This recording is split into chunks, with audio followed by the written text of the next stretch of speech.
Ladies and non-binaries. Andy here, author of the best Tinder guide on the internet, and he/him. This is the Kill You're in a Loser show. Let's fucking go. Let's go. Fucking joined by my co-host, who can probably do an intro without screwing it up. Imogen, how are you? I'm pretty good. Well, actually, about 2 minutes ago, there was a cockroach on the ceiling in the podcast room. Literally no one cares. And I freaked out because I really Nobody like cares about cockroaches. Nobody cares. I'm sure people will care. Leave a comment if you care that Imogen saw a cockroach. So this question here. So we basically went hunting for some newbie questions. I'm jumping the gun here. Let's get serious for a second. I cover a lot of more advanced sort of topics on this channel. I talk about, the deeper side of sexuality and relationships and self-improvement and all that. And there's a huge number of people that ask very sort of like beginner questions, and I don't really cover that. It's not something that you talk about, that I talk about. And so every now and then I like to go digging down in r/seduction over on Reddit, or sometimes even the Red Pill, although even the Red Pill has more advanced sort of questions than this. So we went hunting in r/seduction for some newbie questions. And so we're going to go through and answer some of these. We're going to be nice. We're not going to, very non-judgmental fucking space, but we are going to have a bit of fun with these, because some of these are very like concepts that a lot of us take for granted. For sure. Like, you're allowed to just literally tell a woman what you want. For most of us here, we're like, yeah, of course I can. I know that, Andy, you've talked about that forever. But if you don't have that base level of understanding, you do get yourself in situations where you end up like wanting something, but you almost have to like play games to get it. Yeah, and you always hear those questions, and you get it, I think, in the general dating sphere of like people ask like, how do I get them to, or like, how do I let them know that? And it's like, by using your fucking words. Are you kidding me? Like, what do you mean? Write them a fucking cryptic message that they have to like decode or something? Yeah, there's this like general idea that you have to send signals and be subtle and make them realize, rather than just telling them outright. And use techniques and tricks and what technique should I get to get her to do this? So we'll go through this question. This is a question again that was left on r/seduction. So I'm just going to read it out. We're going to react to it. We'll give a bit of advice, and we'll be pretty gentle with this guy. So, and to be fair, everyone that asks questions like this, I respect them asking the question. So he says, now here's the story. We'd already slept together. So he's talking about a girl that he's been seeing. We'd already slept together and had been talking for a while now. On the first month, we talked to each other a lot, text and video, but I noticed one thing after a couple of months. Before I even continue, let's talk about that.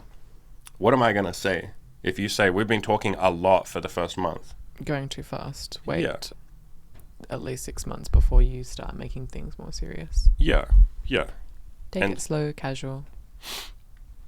So there's nothing wrong with getting invested in someone. I'm not saying that. I'm not saying play games and hold back or any of that. But what can happen, it's not even a bad thing, but what can happen is you get yourself into a situation like this gentleman, right? Like when you go too quickly or too invested, or you text like a shitload, like he's in his own words, we're texting and doing video like a lot in the first month. It's like, that can be wonderful. That can be great. You're excited. It's a new person. Like, great. I'm not even saying that you have to hold back. I'm saying if you do that, understand that you may get attached, and it's almost like you come to rely on that person, and you get used to how much they've been texting you and how much you guys have spent time together. What happens when she's busy, or a friend comes to town and she hangs out with her friend that doesn't have enough time for you, or she visits her family, or she goes away for Thanksgiving or Christmas or some other holiday? You will then feel this massive void in your life, because you go, oh shit, like, I've had this almost whirlwind romance for the last month. Now I feel like I don't have the person. Shit, something must be wrong. And it's like, no, nothing's wrong. It's just that they had more free time, or you were both more invested, and now they're less so. So that's why we say don't go all in that desperately quickly. Have your own life going on. Like, you want to have a sense of self, and this applies to men and women. So yeah, and it can be very easy to lose that when you kind of get swept up in this, like, there's these new feelings and romance, and this is exciting, and then for that, because obviously at some point life, like, that can't last forever. At some point you have to kind of get on with things and you can't just sit there and feed each other grapes for the next like 20 years and lay naked on each other's chest and do nothing. It's like real life comes calling. Like, you're going to have ambitions, so is she. You have a job, maybe she does too. Like, at some point at least one of the parties is going to stop wanting to do that before the other, because it'd be like, actually no, I have shit to do. Like, this is really nice and all, but I also want to get on with my life. And if you have rushed into that, I think there's probably going to be that sense of like, oh my God, like something's gone wrong. Like what's happened? Like I had this amazing thing and now it's being like taken from me. Why doesn't she want to spend as much time with me? It's like, because she's got shit to do. And maybe she didn't before. Or maybe she was caught up in the romance of it and the feelings and texting each other all the time and video. Like that shit's fun. Again, I'm not saying that you have to like hold back from something that you want. It's about having your own life going on as well. It's about being busy. Like being so busy. Like how... This is a philosophy that gets said a lot in the Red Pill, and it's one I really agree with. It's like, how are you able to sit there and text and do video a lot? Like, don't you have stuff to do? Like, how do you physically have the time to do that? Like if you have the time to do that, and I'm not saying I'm going to go in there and like be an authoritarian and tell you exactly how you should run your life and what you should be doing at every hour of the day, but why do you have this much time to be texting and videoing one person? And again, like that stuff can be wonderful. It's fun. I'm not saying that it's not, but I'm saying you don't get into these kind of situations. And again, this isn't a bad situation. The world's not going to fall down. But it's like you don't even get into these situations if you have your own life going on. If you're busy, if you focus on yourself. And I've said this before. I talked about this on a YouTube video before. I said there's a basic like hierarchy of what you want in your life. Number one has to be you. Number two, probably something like your friends. Sorry, start again. Number one is you and your own self-improvement and looking after yourself and doing your good daily habits like meditating, gratitude, all that kind of stuff, going to the gym. Number two is your mission in life, like your purpose, your goals, like what you want to achieve. Maybe you want to make the world a better place. Maybe you just want to spend lots of time with your friends and family. Whatever it is that's important to you, that's number two. Number three is something like friends or maybe hobbies and stuff like that. Number four is your relationship.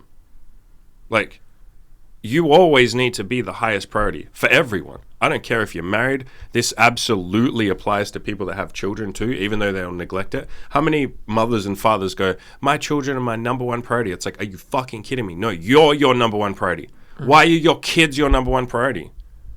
What the fuck are you going to do when your kids don't do what you want them to do? You're going to say to yourself, fuck, I'm failing at my number one priority. My kids aren't doing them. My whole world is not okay. I'm not happy. I can't be okay because my kid broke his arm.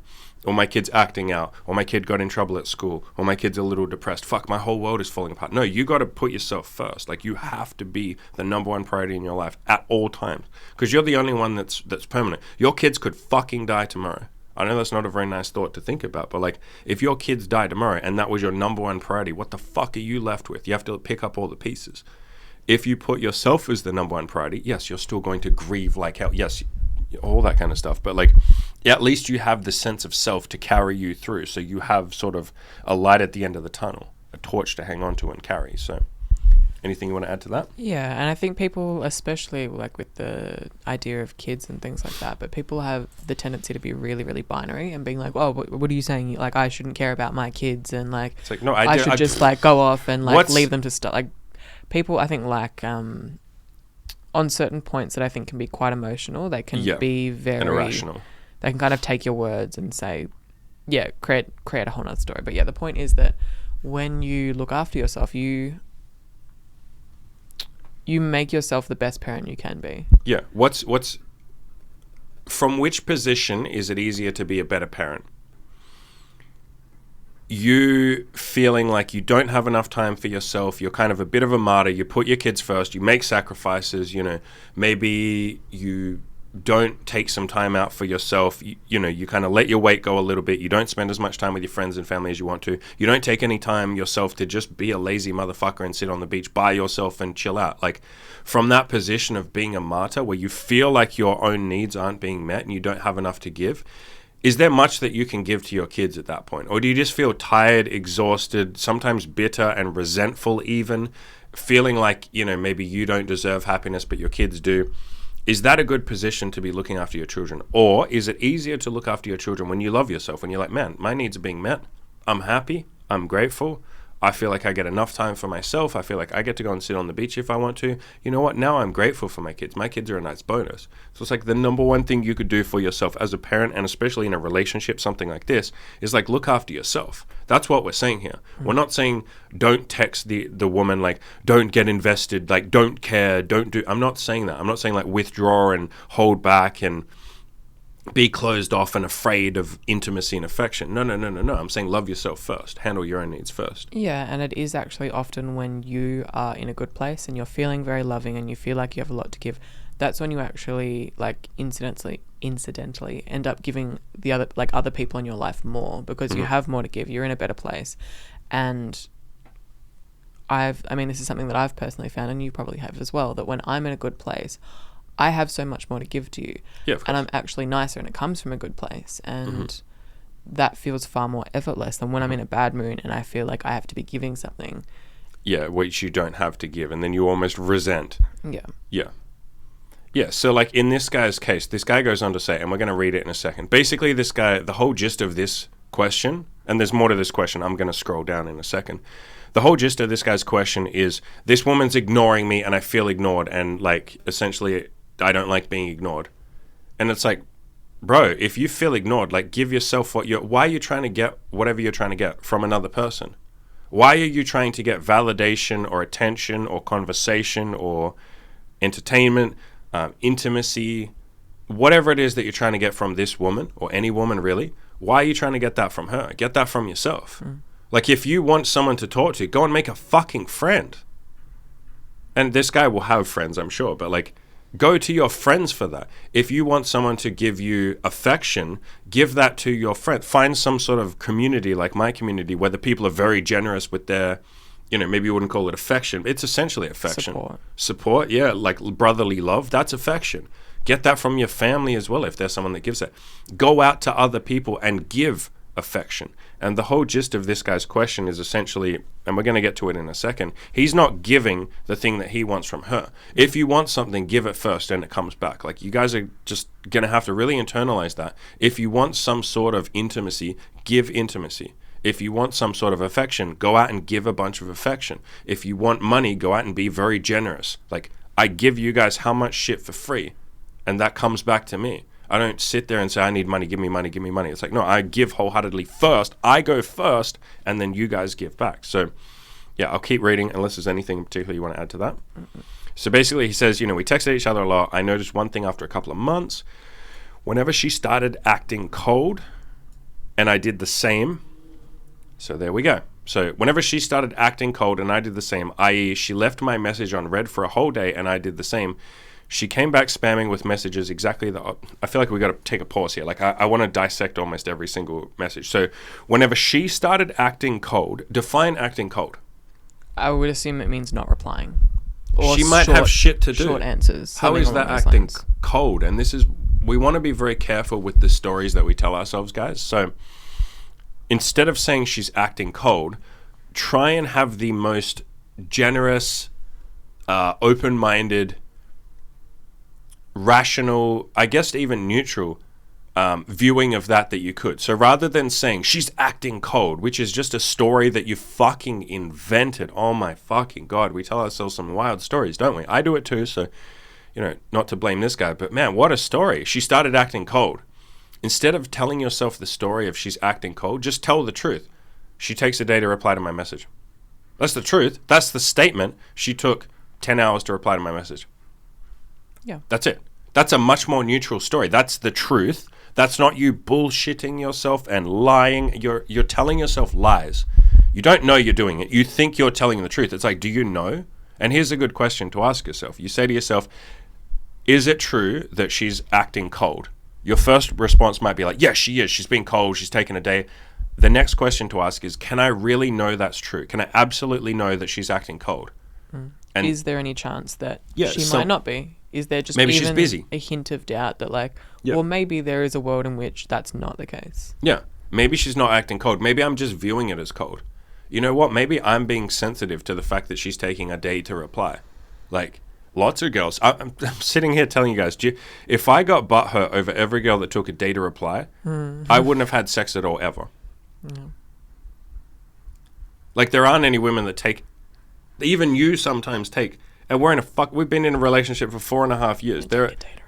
You don't take a full day. You're probably the highest on my priority list of people that I respond to. Yeah, but do you get what I mean? It's like there are still times where you might take a while to reply, and I do the same. Yeah, we're doing shit. You're doing it's like podcasts, if I'm calls. if I'm on a coaching call with someone, and I'm on some of my coaching calls go for like 4 or 5 fucking hours. If I'm on a 5-hour coaching call with someone and you text me, I don't fucking reply. And then if you were like, oh man, Andy's cold, he must be mad at me. And yes, we're in a relationship, so yes, we understand each other. But the point that I'm making here is like, you're telling yourself a story of like, she's acting cold. And then think about how you feel when you tell yourself that story. You feel resentful. You feel disconnected from her, from maybe women in general, from other people. You feel like a victim. You feel like it's not fair. You feel like maybe the world is against you. Women are against you. Like, why can't I just get a woman that's warm? Sometimes you can go so deep down that rabbit hole that you literally feel like it's the world against you. Yeah, why are women like this? Why am I in Why this won't position? the world give me what I want? Yeah. Why won't the universe give me just a loving relationship that I want? You literally tell yourself this story and you fall down this rabbit hole of like, she's being cold. And if you actually just asked her and said like, hey, like, I noticed sometimes you take a while to reply, she would literally tell you the fucking truth. If you said it in a non-judgmental way, she would just say, oh, I'm sorry, I'm busy. I can try and reply quicker if you want, but I'm usually busy. And then you go, oh, okay. End of the fucking story. So you tell yourself this dark, twisted story of she's acting cold. Bitches are always acting fucking cold. And it's like, you're just buying into your own misery. You're creating and generating your own misery. And think about the person you become. Like I said, you become disconnected and all of that. And what do? What is the answer when someone is being cold to you? You be cold back. Yeah, and then you just kind of create this like feedback self-reinforcing cycle. Yep. So look what he says. He goes, whenever she started acting cold, I did the same. Look at the person you become when you believe the story of she's acting cold. You become a cold-hearted motherfucker yourself, and you will justify it to yourself, and I've been there. I did this shit for years. I was exactly like this for years. I was so cold to women. I was so resentful to women. I would tell myself stories of like, this bitch is like playing games with me. She's like being cold. She's disrespecting my time. Yeah. She's ignoring me. And then you go, fuck them. I'm just going to do the same thing back. And she will reply. She will send you a text and say, hey, I'm sorry. I was super busy. I was like, I was at university, so I had some classes, but yeah, I'd love to meet you tonight. And in your bitterness and your resentment and your anger, you don't reply to her. And you wait till like maybe 8 p.m. that night and you're like, sorry, I was busy. Didn't see your message. And she goes, why is he being cold to me? What did I do wrong? Like, why am I? And what will she do? She will then go like, well, okay, he's being weird and cold. Maybe he doesn't like me anymore. Maybe I did something wrong. Maybe he's mad at me. Maybe he's just not that into me. And she'll start withdrawing. And then she will reply to your texts a lot. She'll take a lot longer to reply because you are being cold. And you will blame her and you'll say, and I hear this sometimes where guys will say, or people will say, it's not just guys that do this, everybody does this, where they will say, oh, but she did it first. And it's like, so your answer to that is to pull yourself down to her level, so to speak. Not that I even believe she's being cold. She might be. She might have been. Usually people are just busy. Try and have the most neutral story that you possibly can. She's probably just busy. It's a lot more peaceful to give people the benefit of the doubt than assume that everyone's like out to get you or doing you wrong. Yeah. And again, think about the person you become when you don't believe that peaceful story. Like when you tell yourself the story of she's acting cold, or she's being a bitch, or she's just playing games. Women are always fucking playing games. Like, you don't become a very nice person, do you? Yeah, and like at the end of the day, it's not even necessarily, don't even phrase it as like it's for her sake, it's for your own sake. Like, oh yeah, no, this has got nothing to do with her. This is for you. Yeah, when you believe all of that, like that stressful shit, like you're being attacked and people are trying to like fuck you over, it feels like stressful and it feels awful. Tension and your whole body clenches up and it's not a nice time. And you have to sit there and play games and go, well, how long has it been since I last replied to her? I'm gonna wait 7 hours before I reply to her. It's like, it's literally taking up brain space in your head instead of you just having a happy, peaceful life. And then when you see her message, hey, great, reply to it. If she doesn't message you, hey, great, cool, she didn't reply, isn't that cool? Like, that gives me free time to go about my own business. See everything as a positive. Try and feel as much as you possibly can, like neutral, if not peaceful. Because at the end of the day, if she never texts you again, your life is going to continue. One way or another, your life is going to continue. It's up to you whether you do that peacefully and like with a smile on your face and with gratitude, or you can tell yourself stories of like, man, she never texted me back. She's a bitch. Like, women are always doing this. You cause your own suffering. You also cause your own joy and happiness and peace if you want to cause that entirely with the stories that you tell yourself or the view you take on it. So he says, she left my message on read for a whole day and I did the same. So it's like, do you see what I mean? You become the very thing that you hate. You become a hypocrite, and you tell yourself that it's okay. You justify it, and you say she did it first, so it's fine. Men and women do this, by the way. The battle of the sexes. I can't believe there's a phrase, the battle of the sexes. And people will go, oh, well, he did this, so I'm going to do it back. Or she did this, so I'm going to do it back. And it's like, then you lose the moral high ground. All's fair in love and war. All's fair in love and war. Yeah, that's a good one. Yeah. Yeah. People will justify all sorts of atrocities by saying like, oh, well, it's the dating landscape. So, you know, people ghost, so I may as well ghost back. Yeah. Bitches will flake. So you know what? I'm going to flake on this chick. And it's like, yeah, but this woman didn't flake.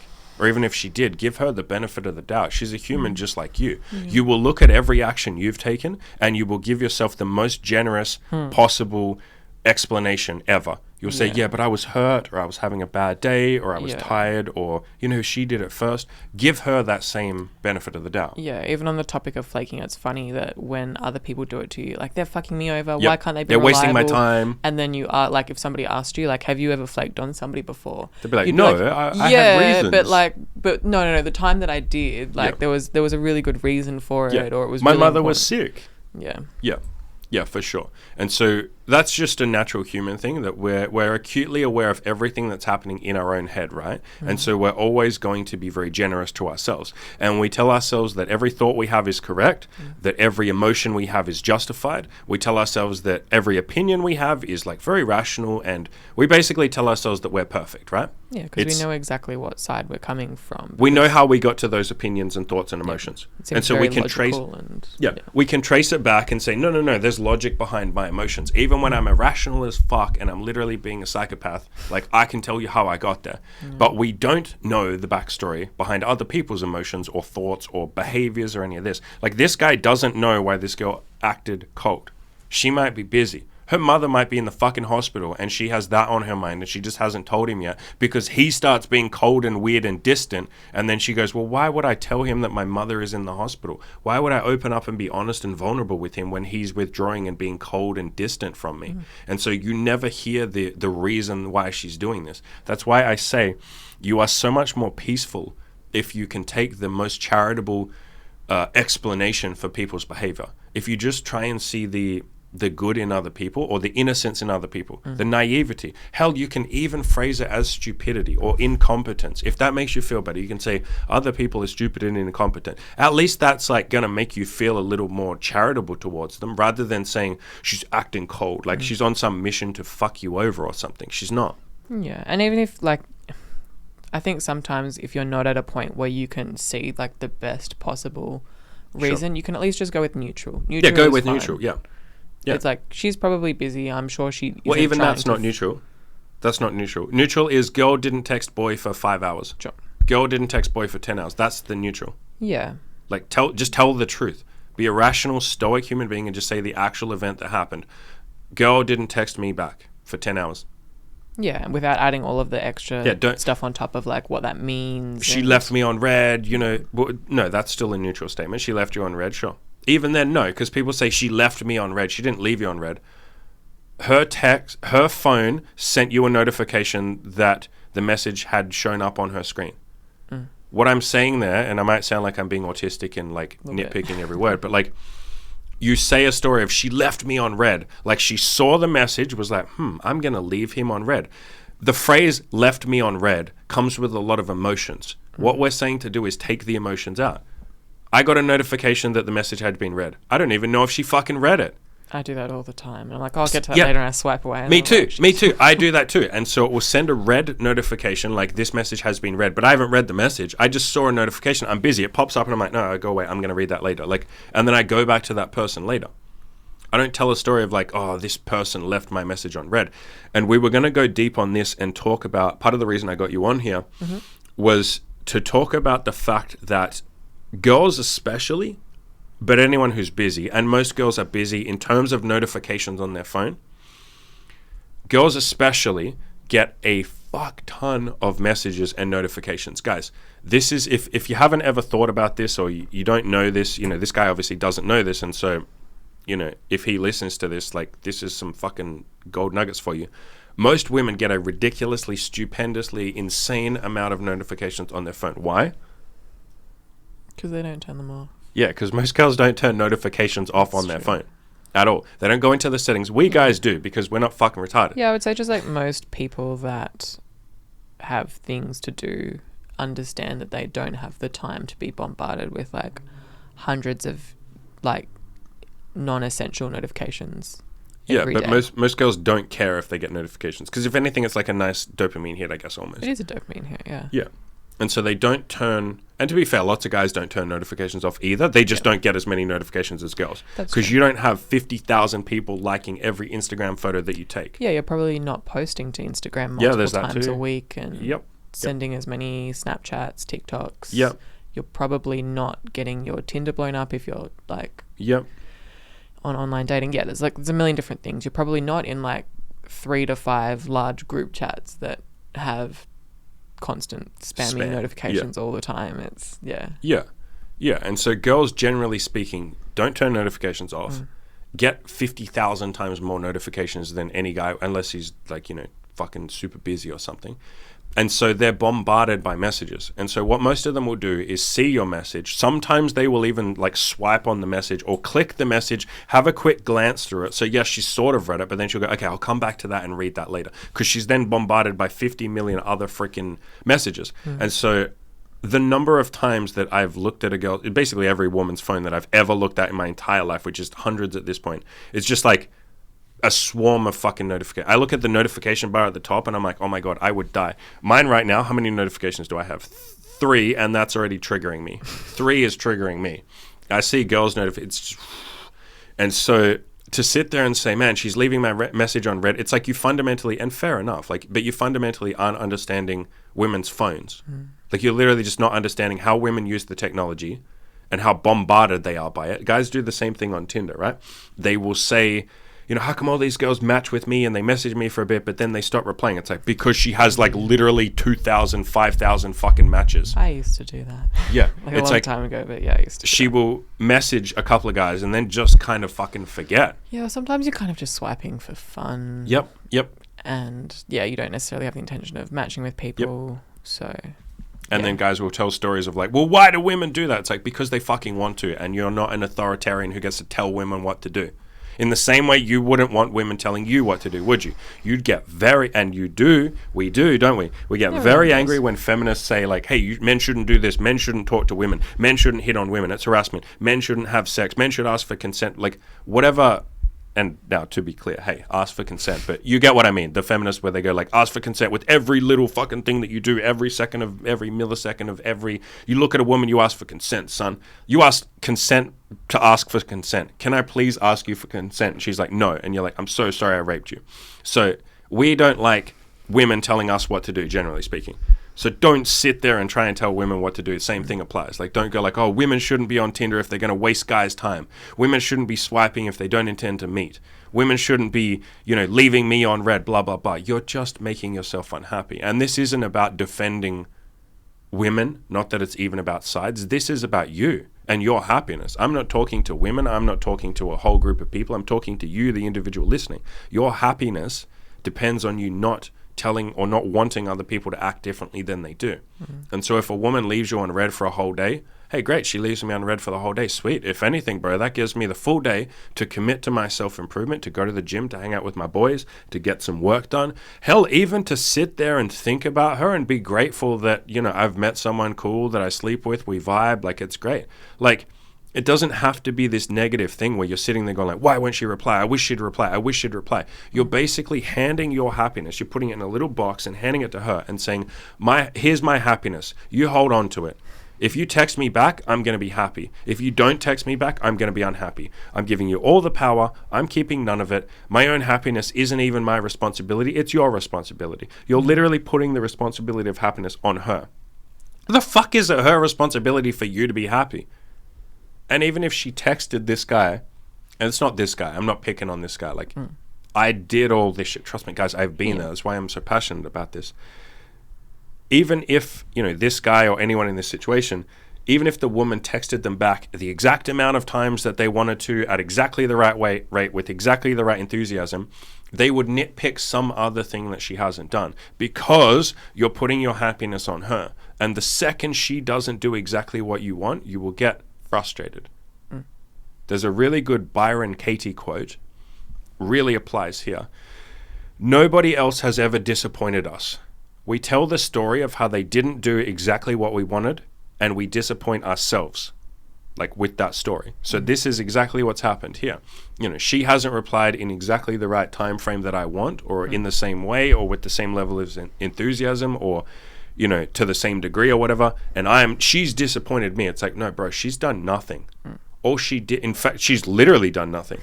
Like literally, she hasn't texted nothing's you. actually happened. She's done nothing. She's literally just existed, and you have told a story. You've written an essay on how she's wasting your time, she's fucking you over, she's being a bitch, she's being cold. You disappointed yourself, son. You played yourself. Congratulations, you played yourself. I love that fucking meme. Congratulations, you played yourself. She didn't do anything. She literally just sat there. And the funny thing is, she wouldn't even know any of this is going on. People play these like almost sociopathic games, and they don't mean to. You know, I won't call this, he's not being sociopathic. I'll be more generous. It's an innocent game, right? He's coming from a place of pain and frustration, and I get it. The pain and the frustration is because you're putting your happiness in her hands. You're saying if she texts me back the correct amount, I'll feel happy. That hurts. That hurts. Yeah. There's like a helplessness to it. Yeah, what if she doesn't text you back the way you want? You hurt. There's like it fear hurts. And scarcity and lack of power, hopelessness, a feeling of being a victim, a feeling of like you have no control, and you try and control. And look at the person you become when you believe the stories of she's cold, she's this. You start being cold back. You start playing games back. She might even send you a text message and say, hey, are you free tonight? I'd love to see you. And you act like a fucking cunt and you just ignore her message. And it's your right to ignore her message, of course. We're not talking about how you treat her. That's almost secondary. We're talking about how you treat yourself. Yeah, how it makes you feel to be thinking those thoughts and treat other people in a certain way. Yeah. Is that the person you want to become? And again, this guy is innocent. He doesn't know he's doing this. We're innocent in this. We don't know until we do know.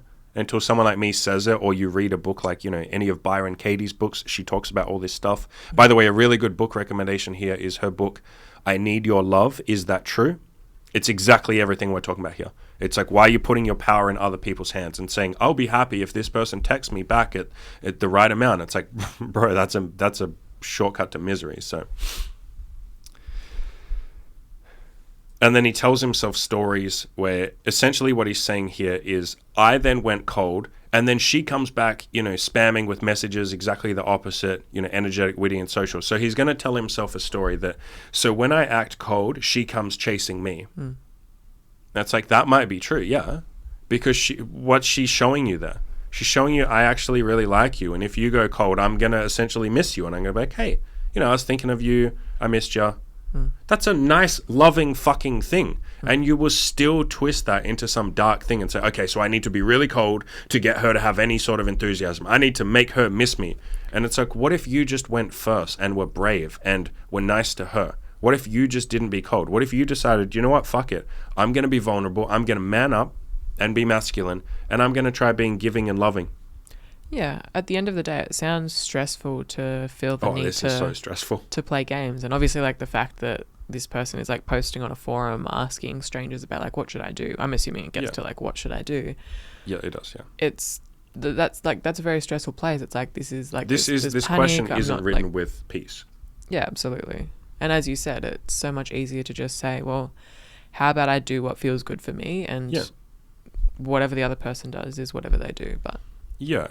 And this is what we encourage you guys to do with this content. This is my whole life mission, is to get you guys to be the best, and women listening as well, to get you guys and girls to be the best version of yourself, to be the most loving, generous, kind, if you want to be those things, but I think most people do, to be the best, most giving version of yourself. And you can't do that when you're coming from this place of scarcity of like, I can't give out my affection. I can't give out my nice feelings and my good vibes. I can't be a chill, happy, you know, joyful person, because then she'll take it for granted and she'll betray me and she'll treat me like, you know, she'll be cold and she won't message me. And then I've given her something for nothing. And it's like, even if all that is true, what's wrong with giving someone something for nothing? I would examine that premise. I'd say, what bad thing happens or what is wrong Why is it bad karma or unjust or not fair for you to give love and get nothing back? Isn't that the highest thing that you could ever do on the planet? The act of giving love should be giving to yourself. Yeah, for sure. If you're nice to a woman, you're essentially being nice to you. What we mean by that is when you're nice to a woman, it feels good for you, right? Being nice to other people feels good, regardless of what they do. Yeah, I would argue that if you give with expectations, wanting something back, that's not really giving. That's not giving. That's fucking control. That's manipulation. It's not even a transaction. Like, it's control. If it was a transaction, that would imply that you agreed to it. Sure. It's like it's a manipulation. And we're innocent in that. We don't realize we're doing that. So I'm not having a go at anyone.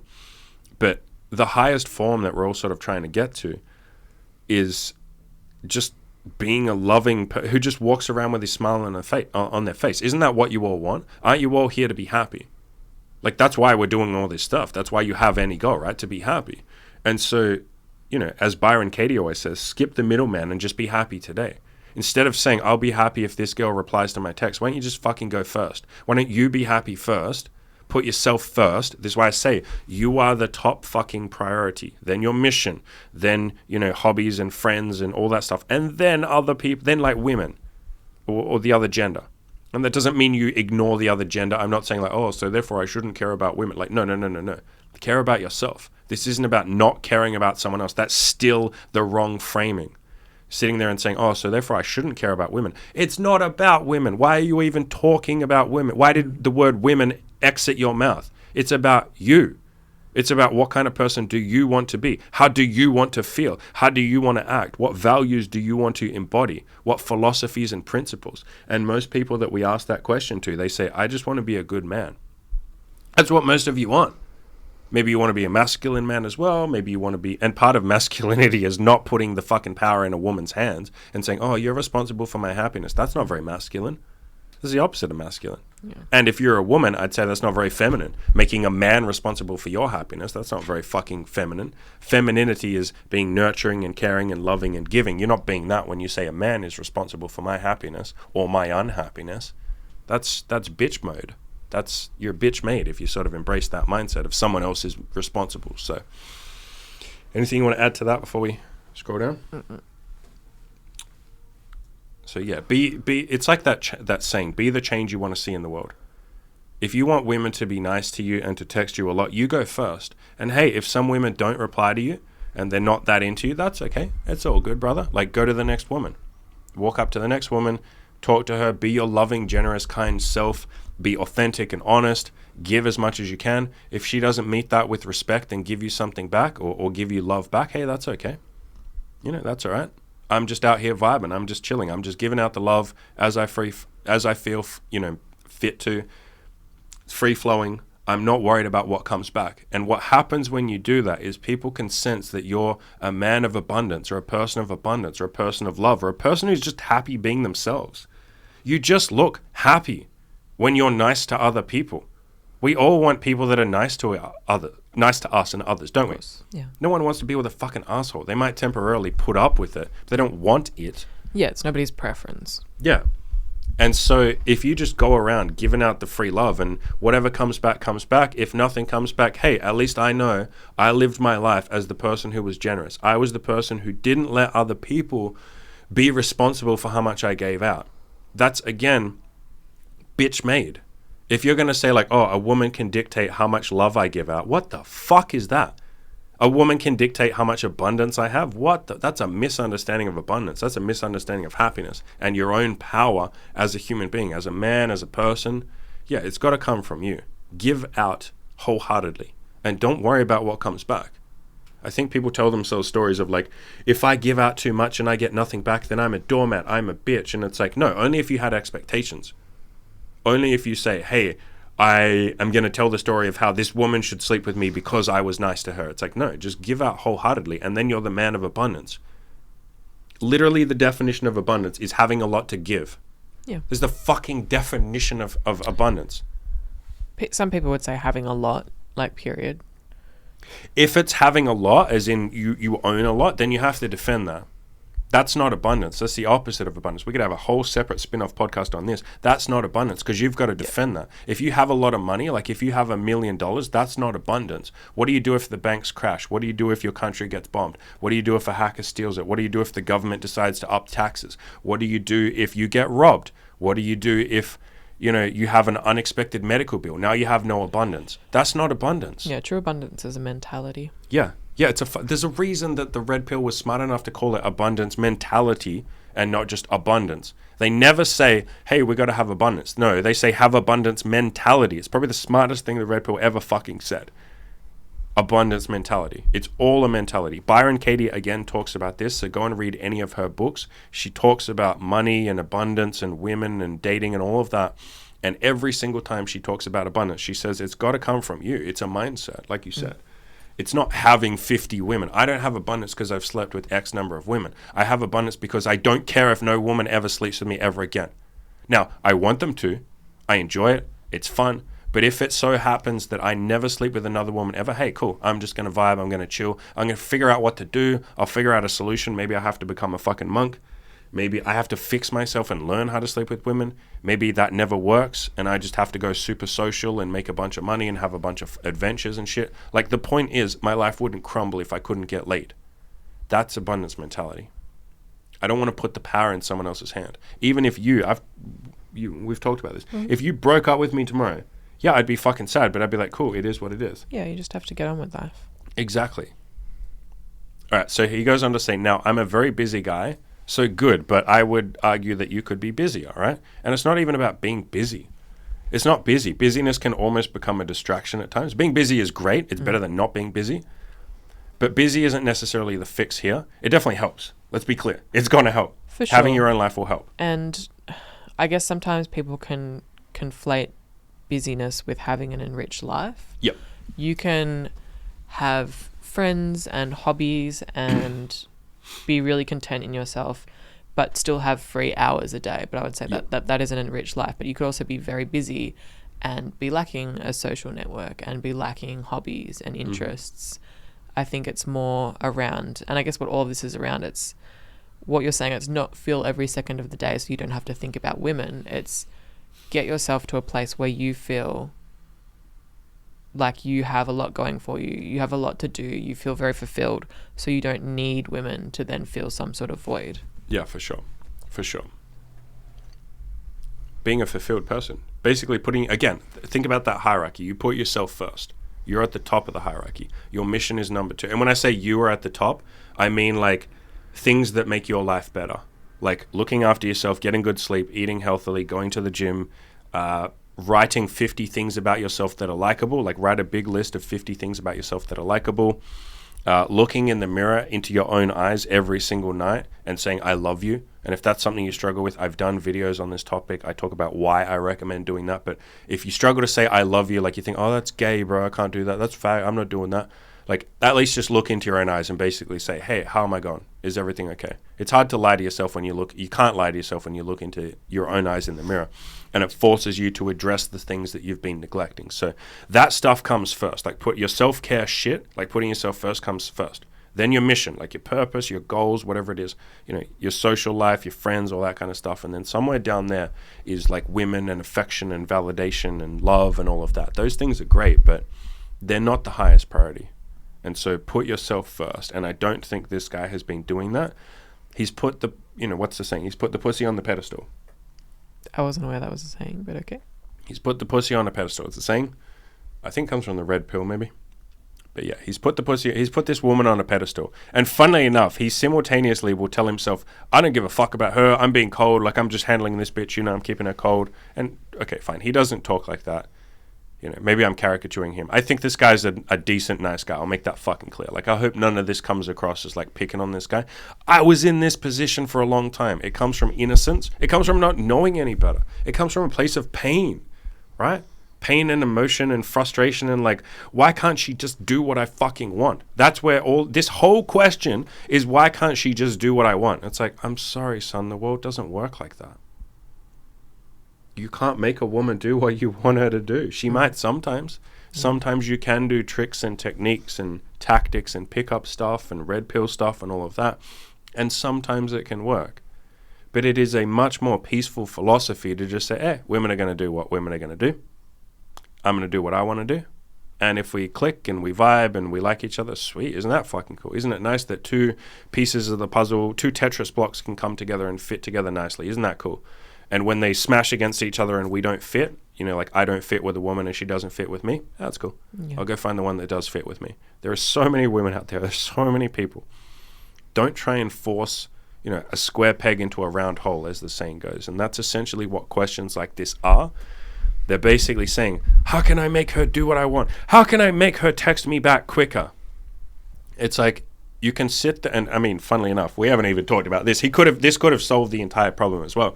He could have literally just said to her, hey, I really like texting you. I'm really enjoying it. I feel like we texted a whole bunch more before. I feel like you're texting a bit less now. Is it just that you're busy, or basically what's up with that? And you don't have to text me more, but I just basically want to know where we're at. And she, with that honesty and that vulnerability, she'll reply back and tell you what's up. She'll say, hey, I'm busy. I'm sorry. I'd love to text you more. Or, I just have my own shit going on and I'm afraid of falling too quickly for someone. I've done that in the past and I don't want to feel like an idiot. And funnily enough, if I keep reading, look what fucking he goes on to say. Just a note, she recently, 3 months ago, broke up with her 2-year-long relationship. What did I just fucking say? She probably is worried about getting attached too quickly and falling too quickly. And so her answer to that is, let me pull back a little bit. Maybe I don't want to sit here and text every single fucking day for hours. Jump straight into another relationship after I've just because she's probably fucking hurting. As a lot of people do after a relationship. They tell themselves stories of oh my God, the breakup was awful. I miss him. We get very emotional. I do too. I have after my breakups. Yeah. I've been a wreck in the past, right? And so going through that, and 3 months isn't a massively long time. It's really not. No. And I'm assuming she basically got with this guy immediately afterwards, it sounds like. I'm assuming so, because I'm assuming they've been speaking together for a while if it's gone from having one kind of dynamic and then it being a bit more... serious. Yeah. Or intense or whatever. Yeah, more intense than less. So time has elapsed. And so, and again, this guy is innocent in this, but... rather than seeing it from her point of view and being empathetic, and this is why I push you guys to be honest and ask questions and say yo, what's up? And then she'll fucking tell you, oh, well, hey, I'm still hurting after the breakup. I don't know. I'm worried that we're moving too quick. And you can go, oh, fucking hell, I get it. Yeah, no, I get it. All right, what do you need? What do you reckon would work? Should we see each other less? Do you want to chill a bit? Do you want me to text you a bit less? What do you need? Yeah, I'm here. I'm listening. What's up? And in doing so, you don't then be in this place of hurting where you're like, why is she being cold to me? Why is she doing this? Because funnily enough, she's probably telling herself the same stories. She's probably hanging out with her friends and saying the opposite of what you're saying. Oh, he's being cold and, he's almost mad at me and he demands my time and he's too clingy and he doesn't even care about me and the fact that I just got out of this, 2-year relationship and I'm kind of hurting. He just demands that I text him she'll be telling herself her own stories of how she's the victim. And you will justify your own story and say, no, she's even more of a bitch than if she's saying that she's the victim. What a bitch. And it's which one of you is right? Technically, you're both wrong. You're both telling yourself goofy fucking stories. And we all do this again. You're innocent in this. I've done this fucking years. But the answer here is honesty. Or one answer could have been honesty. And it's not too late. You still could. But reach out to her and just be yo, I mean, fuck, man. Just even with that empathy and that understanding, which he already knows. He knows she broke up with after a 2-year relationship. And this is what I mean when I say get out of your own head and be more neutral. Stop telling yourself stories of she's being cold. Just tell the truth. She didn't reply for 10 hours. And from that calm place, maybe then you do start to empathize. It's much easier to empathize. And then you can probably reach out to her and be yo, how you doing after you break up, by the way? You okay? We're not moving too fast or something. Is this too intense? We can be super chill after this if you want to. We can, I get that you probably, don't want to rush into things. And then she'll go, thanks, that's really fucking nice of you. I know I've been a bit cold lately, but, I just don't want to rush things. And you're no, I get it. It's sweet. It's cool. Problem fucking fixed immediately. In a 5-second conversation. Okay, 2-minute conversation. The number of how many conversations have you and I had in our relationship or with other girls that we sleep with or date? And before I was seeing you, conversations that I would have, how many times do we just solve a problem with one fucking conversation? Yeah, it can do a lot, especially when you're coming into said conversation, like from a place of peace and calm and abundance mentality, and not, basically no expectations. Yeah, you're not trying to win or make sure that the other person is wrong. It's just you're basically just trying to see what's up. Yeah, let's figure some shit out together. That's a good way of phrasing it. Let's figure it out together. We haven't even talked about that. There's so many. And again, guys, I think we're in a very... You and I have talked about this multiple times. Anyone who's in my community listening to this right now, sometimes I don't think... Or I think we can sort of take it for granted how many concepts that we have in our head that we already know. And when you don't understand these sort of fundamental concepts, it can make the dating landscape or life in general very hard. One of my friends... Which, funnily enough, this guy leaves me on red for like 5 days at a time. So like, and I don't tell myself stories of he's leaving me on red. In fact, I just tell the truth. Like, oh, he just hasn't answered for 5 days. He's probably busy. Like, anyway, this guy sent me a long message and he said like, dude, sometimes I feel like we got given the cheat codes to life, and like lots of other people are walking around like unsure of what to do and just feeling like they're making a million mistakes. They have no idea why they're in pain. Like this guy Where is do you innocent. think you got those from though? You said you got the cheat codes to life. I don't know. Some of it, I don't know. I genuinely don't know. Because it's been learned. Yeah, it's but not like how? you woke Is it up just and random you were fucking luck? I don't know. That you came across certain information. I don't know. I went looking for lots of it, and in the early days, my ego wanted to say like, no, I deserve this. I worked hard for this information. But like, the older I get, the more I'm just like, man, you know what? I'm fucking grateful. I don't care where it came from. I don't care if it was my hard work. I don't care if it was random luck. I don't care if like the fucking universe decided to give it to me. I don't care if a random bunch of people that gave it to me were just being nice that day. And that's why I'm always grateful to Good Looking Loser and, you know, Caleb Jones and all those kind of people who helped me. Anyway, back on topic. There's a lot of concepts that we have that we take for granted. You and I as well. We've talked about this a million times. And one of the concepts that I talk about all the time, guys, is like, it's you and me on the same team. Like you're on the same team as women. It's you and her. You're on the same team. It's you and her together trying to figure out a problem. And if this guy understood that, and again, I'm not criticizing this guy for not, how the fuck would he know that? Most people, that's not the dating like mindset. Most people are like, all right, so I'm going to war against women and I got to try and conquer as many of them as possible. And then women will go, okay, I got to put all my protection mechanisms up because men are fuckboys and they're dangerous and they're rapists and they're going to break my heart, and they also don't communicate, and like, you know, both genders. Yeah. Stories. Lots of stories, lots of bullshit fucking stories. If people just let go of all the narratives around dating would just be like chill as fuck. If people would just rock up and be like, yo, tell me about yourself. And they'd be like, oh, sweet, okay, this is me. Tell me about you. Oh, sweet, okay, so this is me. And they'd be like, oh, you sound cool. Like, do you want to date? Fuck yeah, let's do it. That would be it. There wouldn't be this fucking games of like, oh, I can't tell him too much or I got to hold off. But yeah, on the concept of like you and me, if this guy had known that, like if someone had told that guy, or if he'd, you know, and he'll probably figure it out. The older you get, you tend to figure these things out by accident. And this is why I push you guys to take action and go and date a lot of women, or just go and talk to a lot of women. You don't even have to date them. Put yourself out there. And women, go and talk to a bunch of men. You don't have to date them. Just be around the opposite gender. Get some experience. When you do that, you start to realize like, oh, these are just humans. And for the most part, they want the same things I want. You know, this is another concept that I talk about all the time. Every human wants to be loved, understood, and what's the other one? God, my brain isn't working. Loved, understood, and happy. Right? And so in the context of dating, it's like they just want to be loved and understood. And so if you understand that, fuck, man, you could have literally given that to this woman and been like, hey, I want to understand. Like, how come, you know, you're not replying as quickly now? I feel like you're being cold. I want to understand. If you literally say to her, I want to understand, you come to it from that open-minded, like non-judgmental place of like, yo, just tell me. Or like, what's up? Like, hey, what's going on? Or like, tell me, I want to understand. Or like, here, I just want to know. Like, I'm curious. Any of these sort of like curious statements or ways of phrasing it that show that you're curious, you get your fucking answer. This guy would have had his answer in 2 minutes. That's why I say honesty is a cheat code. Asking questions is a cheat code. Saying what you want, that's very masculine, obviously. That's a cheat code. Yeah, hey, I want you. You could even literally say this. Yeah, I really like the way that we text a lot. I'm kind of looking for a girl that texts a little more than you are right now. Is that something you think you could give? Or, you know, is there some stuff going on? Like, do you think you could... Basically, I want this thing. Do you think you could give it to me? Is it something you could give? And if she says no, hey, cool. That's sweet. I understand. And then you can reassess. You can go, well, I'll still see her, but I'll be less invested, or I won't see her, or it doesn't matter. But the point is, you at least know what you're working with. Yeah. You haven't even tried to talk to her. You've treated her like the enemy. And even things here where he says, she would very obviously ignore my messages for hours. That's a story that you're telling. She's like, the word ignoring.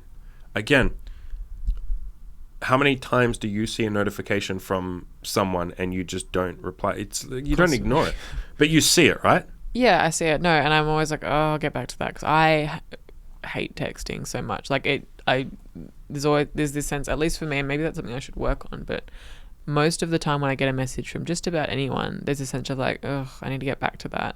And I can, these are like my friends and my family, people that I love and love speaking to. I just don't enjoy the act of texting. And so quite often I will see things and I'll be like, yeah, I'll get back to that at some point when I can be bothered. And that's a lot of women. Yeah. That's a hell of a lot of women. I'm somewhat the same. So I am in a position where I'm basically a woman. As a content creator, I get a fuckload of notifications. Right now, I can tell you 6 people that I haven't replied to.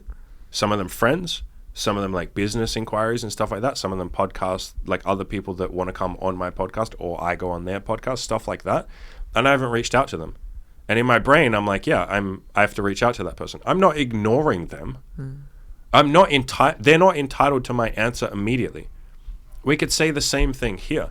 This guy sort of understands that a woman isn't entitled to his answer immediately. But yet he's not putting that same fair standard on her. He's going like, she's ignoring me. You're basically making it like she's doing something against you. Like it's her against you. She's hurting you. She's disrespecting your time. She's ignoring you. It's like, no, girl just hasn't replied to boy yet. That's the truth. That's it. Boy sent girl a text message. Girl hasn't replied yet. That's it. Girl may reply later or she may not. And in fact, the evidence is she always fucking does. And so even when she does the right fucking thing that you want, it wasn't quick enough.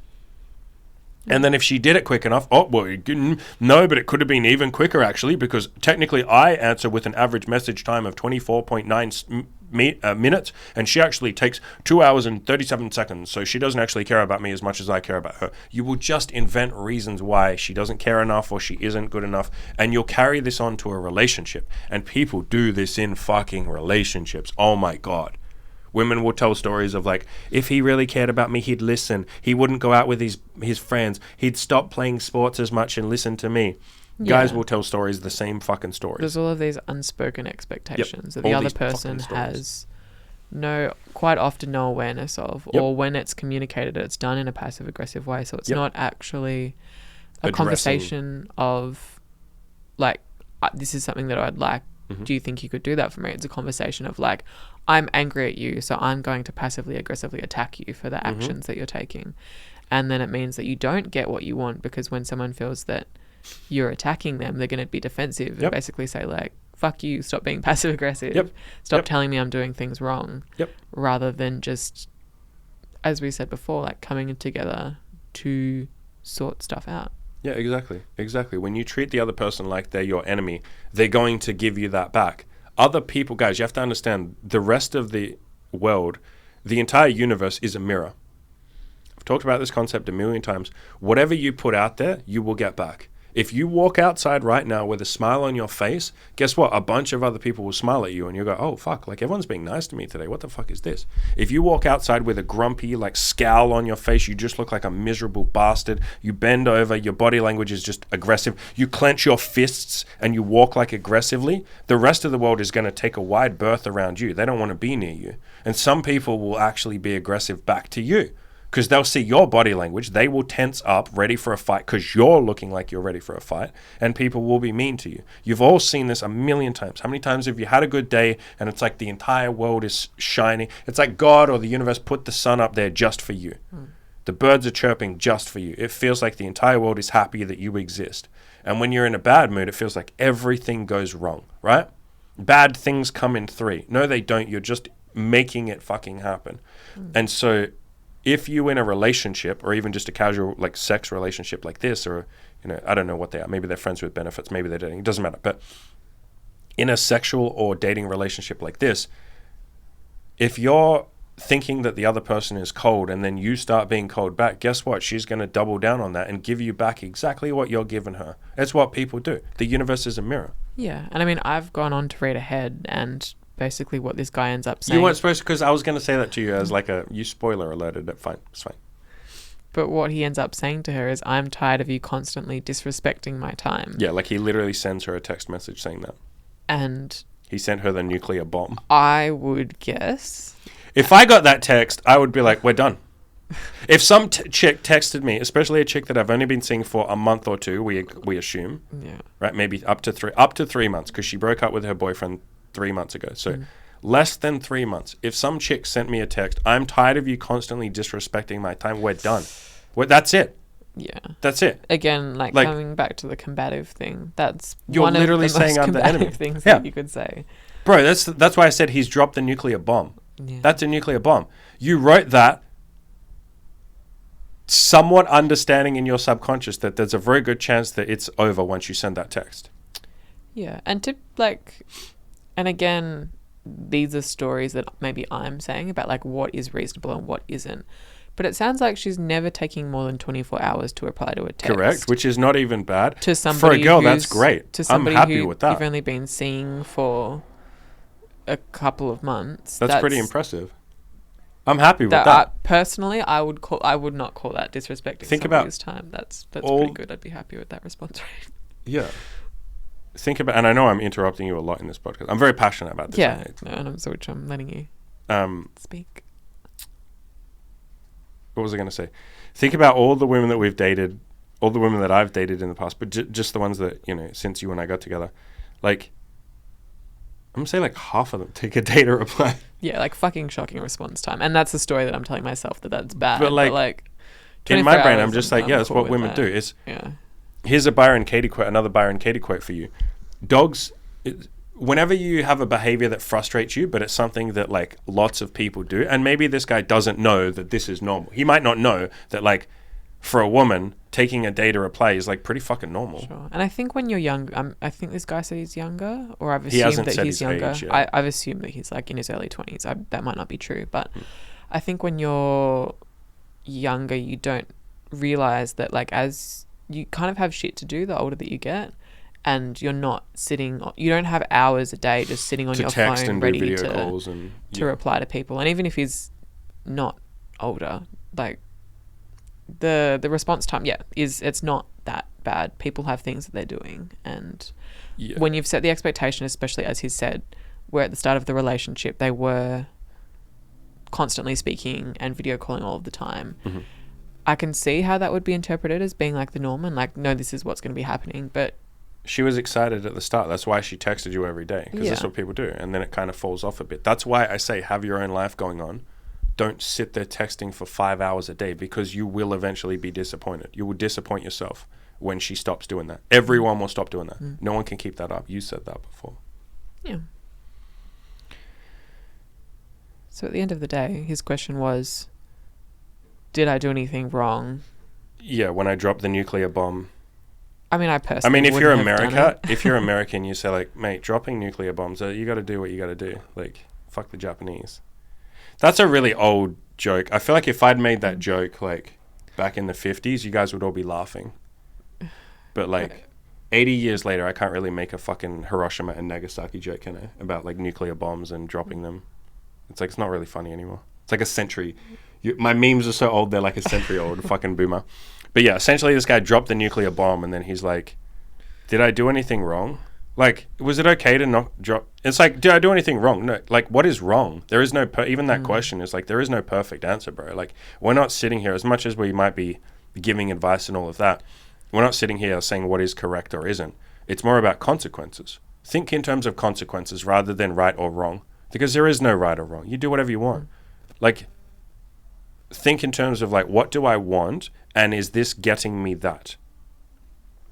If peace and happiness is something you want, which for most of you it is, or it might be freedom, or it might be abundance, or abundance mentality, or it might be just, I just want to be happy. Like for most of you, it's something like that.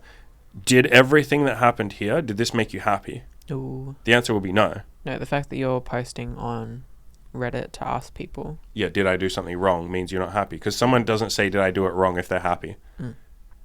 Like, you're just like, bro, I don't give a shit if it's wrong or not. I'm happy. Like, what do I care? And as I read that, I actually had the thought of something which you have read and then told me about it. And it's an idea that if you or me or anybody else had the exact same thoughts and experiences that this guy has, we would act in the same way.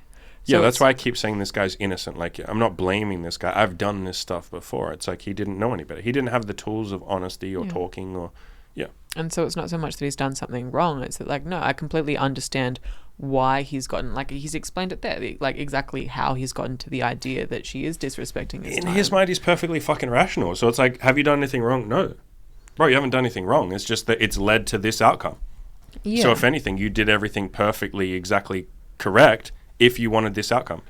Yeah, but and I would get the impression that he wants to keep seeing this girl and he likes her and he would like her to be more responsive. This is very unlikely that this gets you that. Yeah, like asking that question or telling her that gets you what you want. Especially because you said it in a very like all or nothing. So there's a lot of like psychology and like counseling terms that generally speaking, when we're communicating with other people, we want to avoid these things. One of them is something called all or nothing thinking.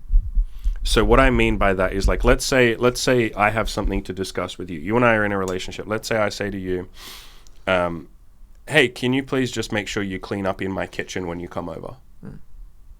Or like, hey, I noticed you left a plate there. Can you please clean that up? Actually, I wouldn't even do that at this stage in the relationship. I very much, and we've both very much embraced the idea of like, if I want the plate cleaned, I fucking clean the plate. Imogen was quite happy leaving the dirty plate on my kitchen bench. That's what she wanted to do. I'm not going to be an authoritarian and tell her exactly what she should fucking want. If I want the plate cleaned, I clean the plate with a smile on my fucking face.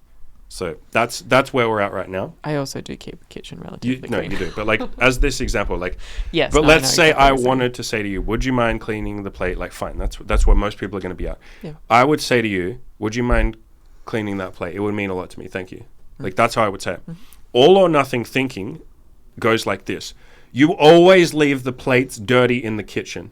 So it's like you're basically making it like the person does it all the time. You're ignoring any times where they didn't do it. You're not giving them the benefit of the doubt. Yeah. You're acting like they're on a mission to just make you unhappy or something like.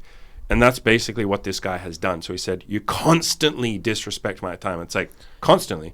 Bro, she's got shit to do. Half the time she's sleeping. Half the time she's with her friends. Then a lot of the other time she's with you and texting you. You've ignored all of that. And you've looked at like the couple of hours a day where she doesn't reply to you. And you're going constantly. And it's like, that's literally a lie. You're telling a lie. And people say, yeah, but I'm just, it's just how we talk. It's like, no, it doesn't have to be how we talk. Fine. This is how we talk. You're a stupid fucking cunt, bitch, poofta, faggot, nigger, cunt. Well, that's just how we talk. All fucking Jews should be... this is definitely getting demonetized. You know what I mean? If I just say something and I can be like, well, this is how we talk. And it's like, no, you understand that that's not a nice way to talk to other people. If I say, you guys should kill yourself. You should just kill yourself. That's just how we talk. That's how we talk on the internet. It's like, that's not very nice. That's not a very nice way of talking. It's a way that people can talk, sure, but it's not a nice way. So don't buy into like, oh, but that's how we talk. It's like, no, be better than that. Don't say, I'm tired of you constantly disrespecting my time. Just say, hey, tell the truth. I'm feeling a little bit like my time is being disrespected. I know you're probably not meaning to do that. Can we talk about it? Even disrespected is such a loaded term because at a guess, I would say that she is not intentionally ignoring messages. And so then he is construing that as disrespect. When or at least how I would personally define disrespect is saying like, the girl saying like fuck you basically and intentionally trying to fuck him around and annoy him or be inconvenient. Yes, but I at a guess, and obviously I've got no clue of knowing what the actual situation is, that she has no intention of doing that. Correct. She is busy, she has other stuff going on, she's stuck in her own emotions. We can't 100% sure know, but like no give clue. People the benefit of the doubt. That's the point. What does it feel? Again, this is all about you. This has got nothing to do with this woman or any woman. What makes you feel better? Believing that she's just busy? That makes you feel pretty neutral. Maybe even nice. You're like, oh, isn't that cool? I want her to be busy. Isn't that good? I like when people are busy. Does that make you feel good? Yeah, it does. Or does it make you feel good to go, she's disrespecting my time? That doesn't feel very good. So why would you tell the story? Or why would you believe the lie? or believe, if you want me to be more generous, believe the assumption. Guess, believe the guess. You're guessing that she's disrespecting your time, as opposed to she's busy. I would guess that she's busy, and that's a guess. You would guess that she's disrespecting your time, like she's doing it on purpose. She's disrespecting your time. Which guess makes you feel better? The neutral guess or the nice guess. So always go with the neutral one, because if nothing else, it makes you feel better. And you are just literally guessing. So, and I mean, let's flip it around. He says, I'm tired of you constantly disrespecting my time. I'm sorry, who disrespected your time? Yeah, you allowed yourself to have your time wasted because you probably sat there like waiting for her to reply. Yeah. Rather than getting on with life. And then wasted time thinking about how you were going to waste her time.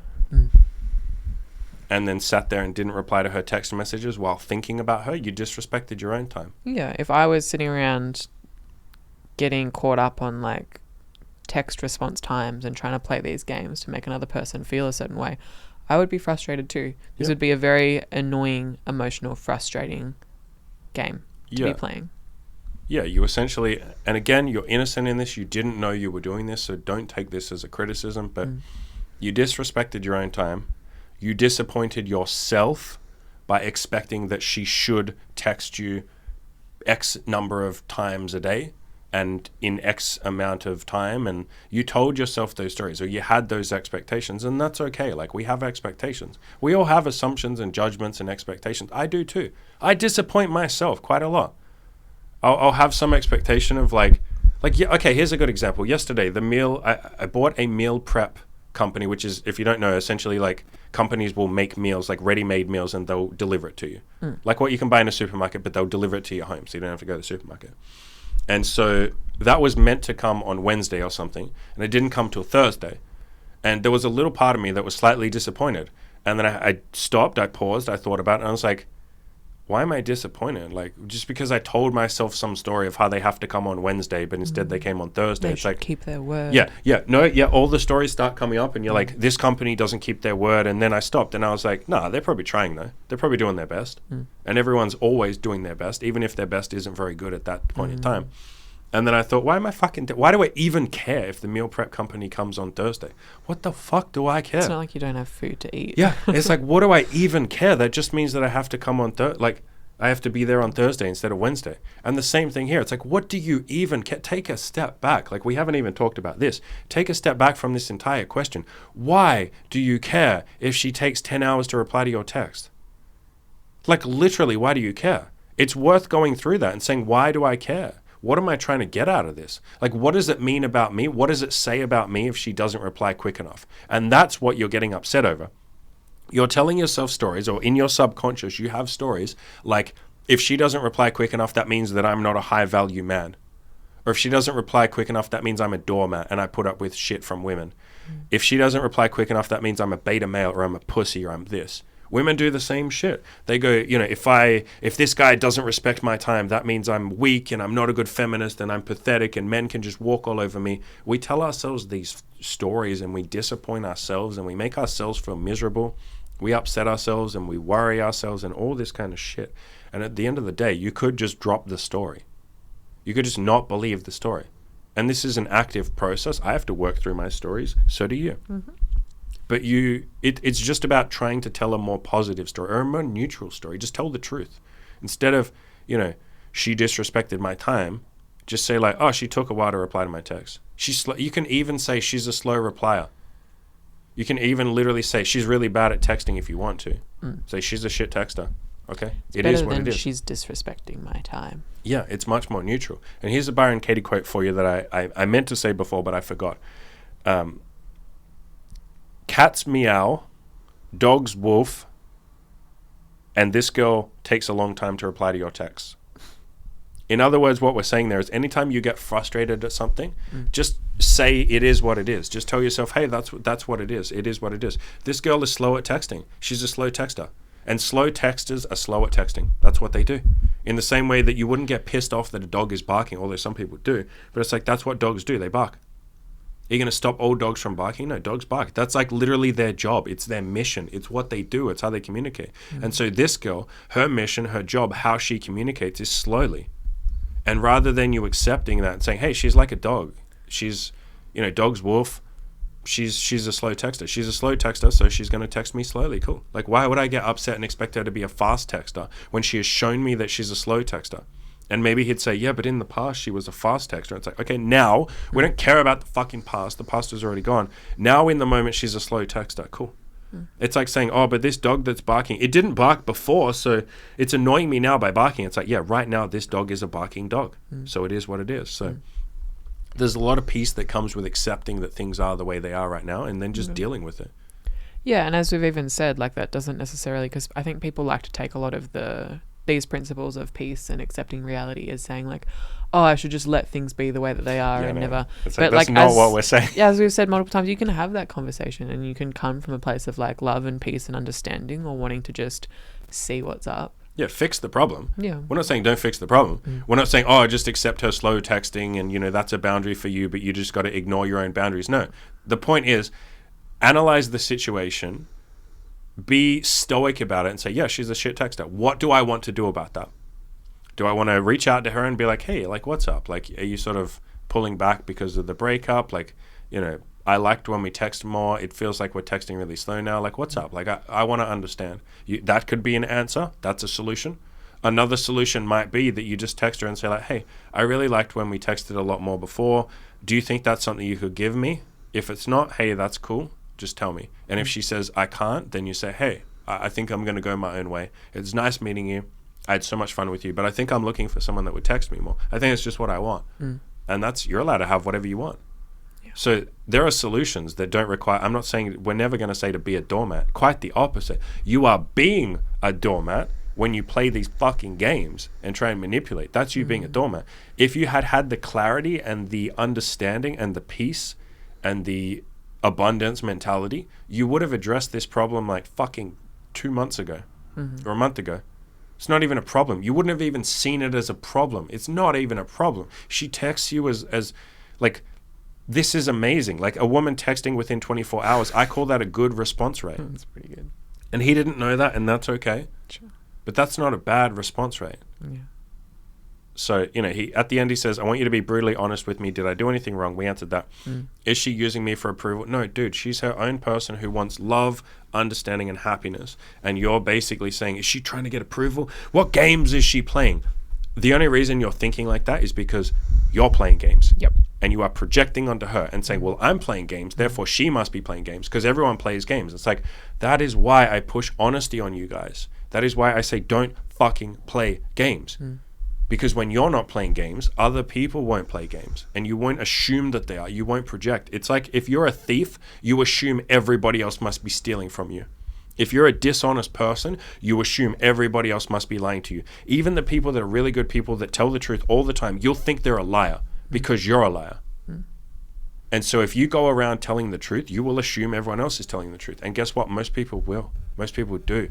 And the ones that don't, that's okay. You'll just say goodbye to them and you'll hang out with the people that tell you the truth. And so, no, I don't think she's using him for approval. I think it doesn't even fucking matter what she's doing. But if I have to guess, and these questions are always amusing too, where they essentially say like, guys, is she using me for approval? How the fuck could we know that? Like, you have more information than us. Yeah, like how the fuck could we know that? Can we just like use our little fucking like Minority Report shit to just like imagine can we use our fucking like magical powers to just get in her head and assume what she's thinking and why she's acting and her intent and all of that? No, you can't possibly know someone's intent. The best and the closest you can ever come is asking them. And you haven't done that. You've asked strangers on the internet, and fair enough. Again, this guy doesn't know that. There are so many questions from like beginners where they ask other people like, hey, can you please help me read this girl's mind? And it's like, no, like how the fuck could we do that? We can guess. And be very wary, guys, of anyone who will tell you like, this is what women want. This is what women think. It's clear that she obviously like her intentions is like, we don't know. You may as well go to a fucking seance person or the tarot the tarot reader card people. What are they called? The crystal ball people. Why is that? Yeah, I know exactly what you're talking about. The name of it. Put it in the comments, guys. We can't remember the fucking word. The people who try and predict the future with a crystal ball. Fortune teller? Fortune teller, that's the word, yeah. Wow, that was a big, hard word to say. That was a big word. Yeah, you're basically trying to get us to be a fortune teller. Like, why is she doing what she's doing? It's like, just ask her. Yeah. And now, not everyone is going to tell you the answer, but most people will tell you an honest answer if you're honest with them. If you don't go in with an agenda, if you're just like, hey, I kind of want to know, look, I have all these thoughts and I don't know if I'm just being irrational or silly, but like, are you playing games with me? Like, if you just fucking ask that, people meet you with understanding and empathy because they can see you being vulnerable. And they go like, no, I thought you were playing games with me. You're the one that's being cold to me. You're the one that told me I'm tired of you constantly disrespecting my time. I thought you were being a fucking asshole to me. That was really mean when you said that. I didn't disrespect your time. I like you. I give you so much of my time. And that's the thing. You don't even know how much of her time she's giving you. What she's giving you might be as much as she possibly has to give. She might be being very vulnerable and very affectionate and giving, and she's literally giving you as much free time as she possibly has. She might really fucking care about you, which she probably does if she's replying every fucking day, even if it takes her a day to reply. And then you come along and say, like, you're disrespecting my time. What's she going to do? Fuck you. I gave you so much of my time. You don't even, not only are you not even grateful for it, but you spit in my face and tell me that I wasn't.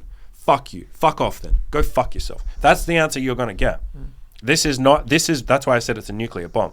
That is not a question, or that is not a statement that is said with any sort of empathy or compassion or kindness or even just neutrality. Again, if you just said the question in a neutral way of like, hey, maybe this is me being silly, but I feel like if you literally just said like, hey, I feel like you take a long time to reply to my text, like, I just want to understand. Like that. And I would have that conversation in person. I wouldn't do that over text, or I'd do it over a video call. Just because like text, it doesn't even matter if it's like misread, because you would just talk it through.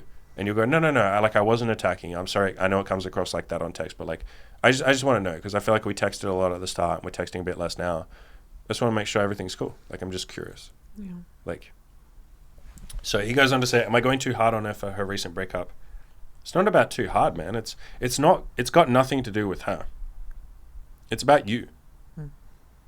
It will always be about you. Everything is about you. Your entire life is about you. I'm giving you advice, not her. I don't know her. Are you being hard on her? Sure. But like, we care about you. And so are you going too hard on her? You're going too hard on yourself. You're the one that's saying like, oh, I have to fucking control other people. That's being pretty fucking tough on yourself. Are you God?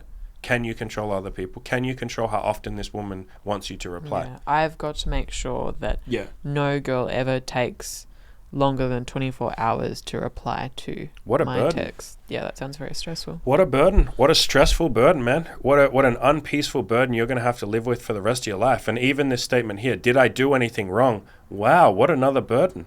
So in your mind, you have to do everything right in dating and sex and relationships. What a fucking burden, man. You must be God. We are in the presence of God and we didn't even know it, right? This guy's a God.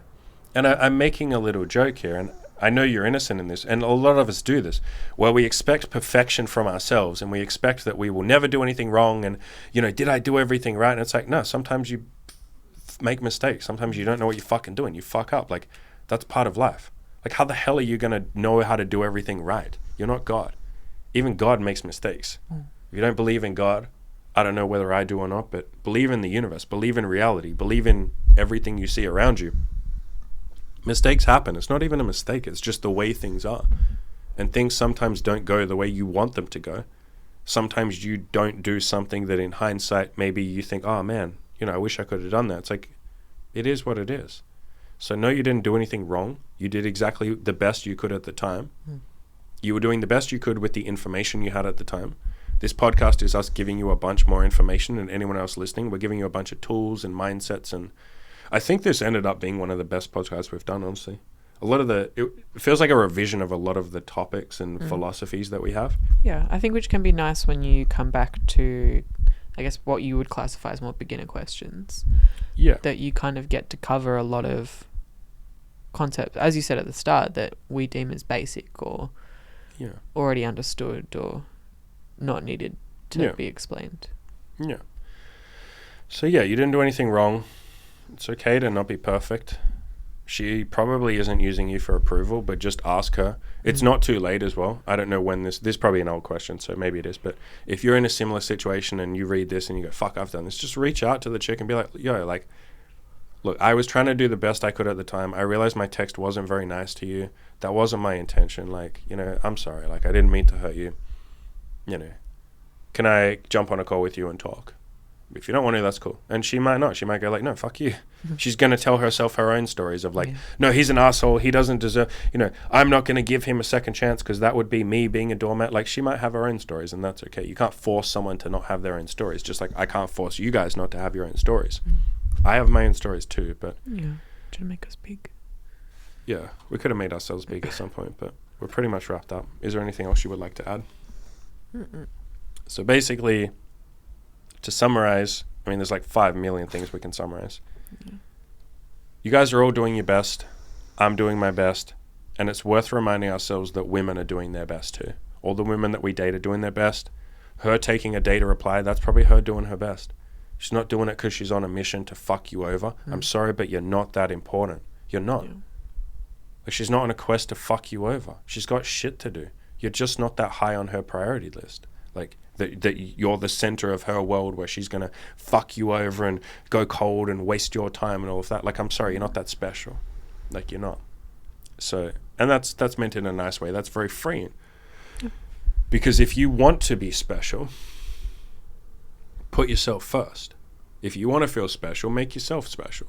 Go and build an amazing elite life. That's why I push self-improvement. That's why when I coach people, like, that's what I focus on. It's not just like, oh, let's get you laid or let's get you a relationship. It's like, no, let's build you into a happy, you know, well-rounded human being who values himself or herself. So, yeah.